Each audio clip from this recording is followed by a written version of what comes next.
पानी की कितनी दिक्कत अभी हो रही है आजकल के समय में, जब इतनी भरी गर्मी पड़ रही है। पानी हमारा जो आता है वो इवेपोरेट हो जाता है बीच में कुछ पानी, तो उसके कारण शॉर्टेज होता है। देखिए, राजनीति में बयानों का अपना एक वजन होता है, लेकिन जब देश की राजधानी की मुख्यमंत्री किसी गंभीर समस्या पर ऐसा तर्क दे जो हंसने पर मजबूर कर दे, तो बात चिंताजनक हो जाती है।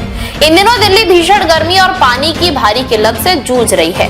लोग एक एक बूंद पानी के लिए तरस रहे हैं, टैंकरों के पीछे भाग रहे हैं। ऐसे संवेदनशील समय पर जब दिल्ली की मुख्यमंत्री रेखा गुप्ता जी से पानी के संकट पर सवाल पूछा जाता है, तो उनका जवाब आता है, दिल्ली में जो पानी आ रहा है वो अत्यधिक गर्मी के कारण रास्ते में ही इवापोरेट यानी भाप बनकर उड़ जाता है। मुख्यमंत्री पद पर बैठे किसी जिम्मेदार व्यक्ति के मुंह से ऐसा बयान सुनना न सिर्फ चौंकाने वाला है, बल्कि ये दिल्ली की जनता की बुनियादी समस्याओं के प्रति एक गंभीर असंवेदनशीलता को भी दर्शाता है। जब एक आम नागरिक वोट देता है तो वो एक ऐसी सरकार चुनता है जो संकट के समय ठोस नीतियां बनाएगी, प्रशासनिक सुधार करेगी और समस्याओं का समाधान ढूंढेगी। मुख्यमंत्री का पद कोई साधारण पद नहीं है, ये राज्य की पूरी प्रशासनिक व्यवस्था का चेहरा होता है। जब इस सर्वोच्च पद पर बैठा व्यक्ति पानी की कमी के लिए टैंकर माफिया, खराब इंफ्रास्ट्रक्चर या लीकेज को ठीक करने के बजाय सीधे विज्ञान और प्रकृति को दोष देने लगे, तो शासन व्यवस्था की कमजोरी साफ दिखती है। इवापोरेशन एक प्राकृतिक प्रक्रिया है, लेकिन क्या सरकार को ये नहीं पता था कि गर्मियों में तापमान बढ़ेगा? क्या इसके लिए पहले से कोई वाटर मैनेजमेंट प्लान या जलाशय को ढकने और पाइपलाइनों को दुरुस्त करने की योजना नहीं होनी चाहिए थी?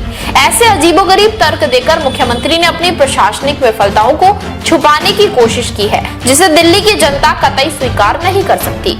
ऐसे बयान के आते ही सोशल मीडिया पर मीम्स की बाढ़ आ ही जाती है और लोगों ने अब मुख्यमंत्री को जमकर ट्रोल करना शुरू कर दिया है। किसी ने कहा कि मैडम को केमिस्ट्री का नोबेल प्राइज मिलना चाहिए, तो किसी ने तंज कसा कि पानी के साथ साथ दिल्ली सरकार की जिम्मेदारी भी एवापोरेट हो गई है। विपक्षी पार्टियां, आम आदमी पार्टी और कांग्रेस ने भी इस मौके को हाथ से जाने नहीं दिया। उन्होंने सड़कों पर जलभराव और भारी जल संकट की तस्वीरें साझा करते हुए मुख्यमंत्री जी से पूछ लिया कि क्या वो इस जलभराव के पानी को इवापोरेट करवा सकती हैं।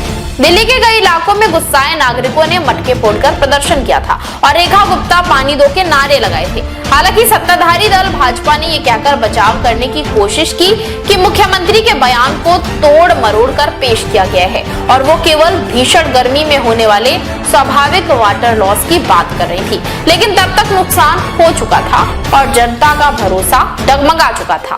अंत में बात सिर्फ एक बयान की नहीं है, बल्कि उस मानसिकता की है जो संकट के समय बहानों का सहारा लेती है। लोकतंत्र में जनता नेताओं के भाषण देने के लिए नहीं, बल्कि काम करने के लिए चुनती है। जब दिल्ली प्यासी हो तो मुख्यमंत्री से एवापोरेशन की थ्योरी नहीं, बल्कि धरातल पर पानी के टैंकरों की सही व्यवस्था और पाइपलाइनों की मरम्मत की उम्मीद करती है। इस पूरे विवाद से साफ होता है कि संवैधानिक पदों पर बैठे नेताओं को अपने शब्दों का चयन बेहद सोच समझकर करना चाहिए। जब तक हमारी सरकारें बहानों को छोड़कर जवाबदेही तय नहीं करेगी, तब तक दिल्ली जैसी राजधानियों में पानी का ये संकट हर साल इसी तरह गहराता रहेगा। अब देखना यह है कि मुख्यमंत्री जी की इस ट्रोलिंग से सीख लेकर दिल्ली को पानी दिला पाती हैं या दिल्ली वालों की उम्मीदें ऐसे ही भाप बनकर उड़ती रहेंगी। देश विदेश की तमाम बड़ी खबरों के लिए देखते रहें किनी टाइम्स। वीडियो को लाइक करें, चैनल को सब्सक्राइब करना ना भूलें।